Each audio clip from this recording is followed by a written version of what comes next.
Hey guys, this video is a review of the card game Othertongue, which is a language learning card game designed by the company Language Card Games. It's intuitive enough. This is my buddy Koon. Hey, fellas. He is learning Thai, and so we have been playing this all night. Actually, we only played 2 games, but they were really long. If you go full deck, it's a long game. Yeah, Long game. very long.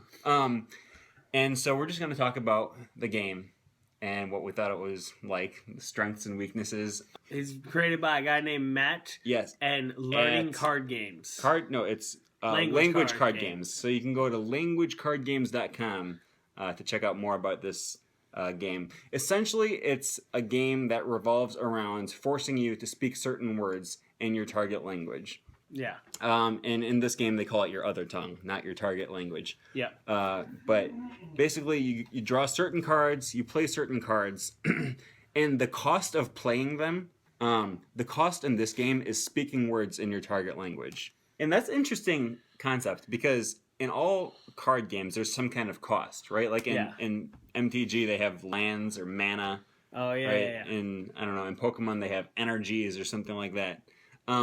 In this one, literally the cost is saying a word in your target language. And some of them are easy, like names of countries. I'm trying to think of another one. The forest one, Westwood or something, Wildwood. Woodlands. Yeah, you have to say the name of a tree species. So in order to not discard one of my cards, I have to say the name of a tree species when this card is played. I don't know how to say a ton of tree species in French. So this is... It kind of forces you to have to learn that. Oh, okay. Once during your turn, you must say a tongue twister in your other tongue, or your target language. Or turn down one of your animals or characters. So essentially, in order to use this card's ability, you have to say a tongue twister in the language that you're learning. Yeah. Okay. This one is a little more specific. It's called Amulet.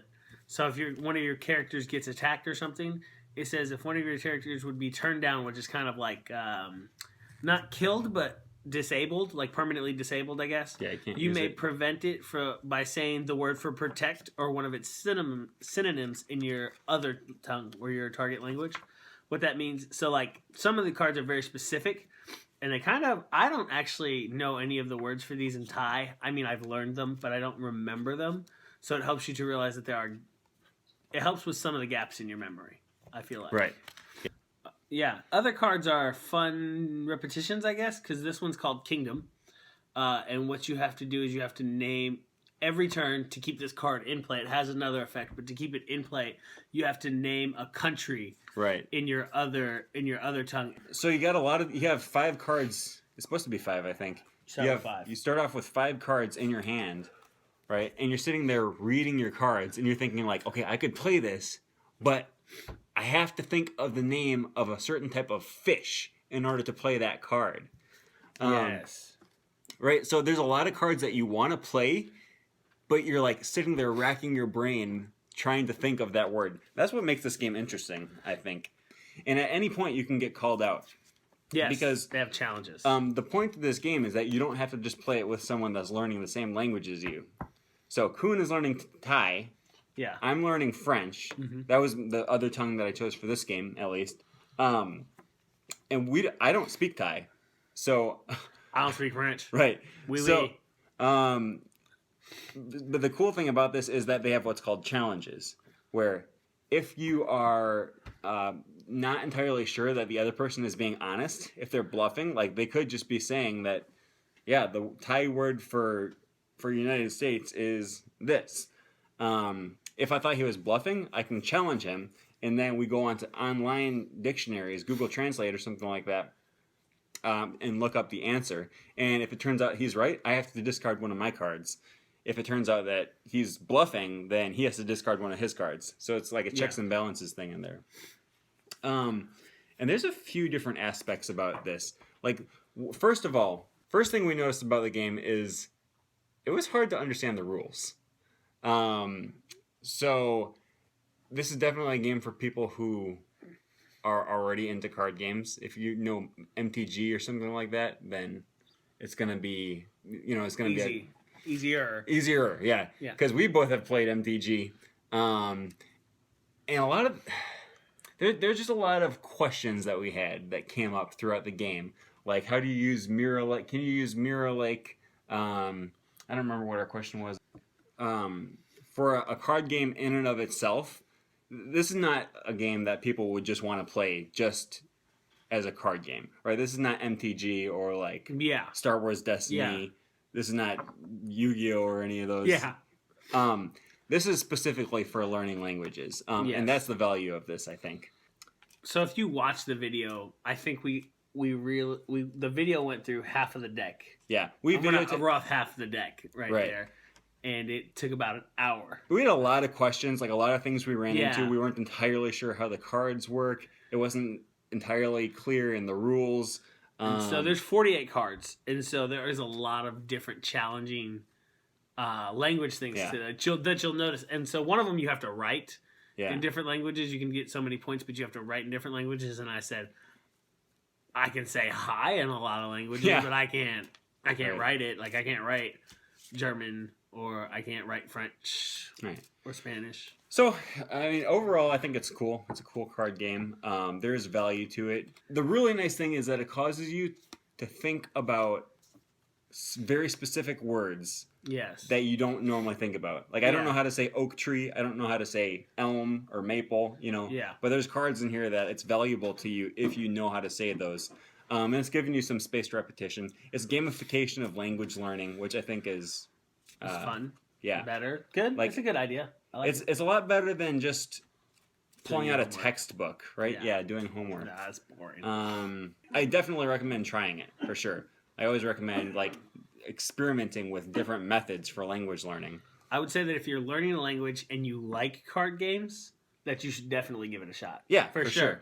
Like, you should give it a shot anyways, but if you're into card games, I think it'll make it a lot easier to, like, understand and navigate the gray waters. Yeah.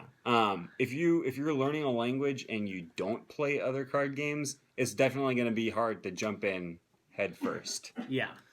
That's fair. Was there anything else we mentioned while we were talking about it? Criticisms. I'm going to give a criticism of the rules. Not the rules themselves, but the rule book. It just was hard to follow sometimes. But, after reading it through a few times, we started to get the hang of it and it became more clear. I'd say the initial read of the rule book, maybe the rule book could be streamlined a little bit or better explained. Like, these cards, it also comes with these cards, which helped. Those cards did help. Yeah. It's like a quick run through of the rules, basically. So I'm going to post the video of us actually playing the game so that if you're interested in it, you can watch and see what it's like. Yeah. Just be aware that we were kind of learning how to play the game as we played it. So if you watch us, you won't do the same things we did. Right. I had a lot of questions for Matt in there. So, there was a lot of iffy. Can we do this? Are you allowed to do this? We kind of made our own judgment calls, but that happens in card games a lot. I feel like it depends because, like, on the rule, if you're playing in tournaments and stuff, it's cut or dry. Like, there is rules. There is like lawyers involved in Magic the Gathering tournaments, right? That's fair. But that's not the point of this game. It's not just to have a fun card game to play. It's to practice your languages. Yeah. And that's what it does. Yeah. Mainly vocabulary. You're not going to get a whole lot of grammar practice out of here. But it's a fun way to spend the night if you enjoy card games and if you enjoy learning languages. If you're going to play this with somebody, you need a common language. Even if it's the language you're learning. Well, you should be able to speak English. I guess you do need to learn you do need to know English. You need English in order to read the cards. That's fair. I didn't even think about that. English would probably be the common language. Yeah, but if you're both fluent in German, you could definitely play. I think that would be fun. Yeah. Right. Like if you're both fluent in German, one is learning Chinese, the other one's learning Portuguese. As long as you both know English enough to read the cards, you could play the game together in German, while still using your target languages of Portuguese and Chinese or whatever. Yeah, and some of these cards are actually interesting because they say another language. So some of them are very focused with other language. Some of them are very focused with, or say, not focused, another language. So it's a little more fun. Yeah. Like you can diversify. Like Yeah. the writing one, it was however many languages you can write one word in. Right. And so that's pretty cool. Like there's a few cards in here, like as he was saying, there's a few cards that say you don't specifically need to use your other tongue. It's in another language. So I busted out my Spanish, and that got me a lot of points. I don't know. Nah, Yeah. I got English. I got Thai. That's where I'm at. Yeah. So overall, I would say it's a fun game. Yeah. It's definitely worth a try. Yeah, for sure. Was there anything else that we wanted to say about the game? Check it out. That's it. Really. That's it. I mean, if you're learning a language, check it out. It'd be a good tool, a fun tool. You can incorporate group learning in there. Yeah. So I think that would be awesome. It's a good way to support Matt, who is a part of the language learning community on Twitter, YouTube. So support him, support his card games. That's it. So thanks for watching the video.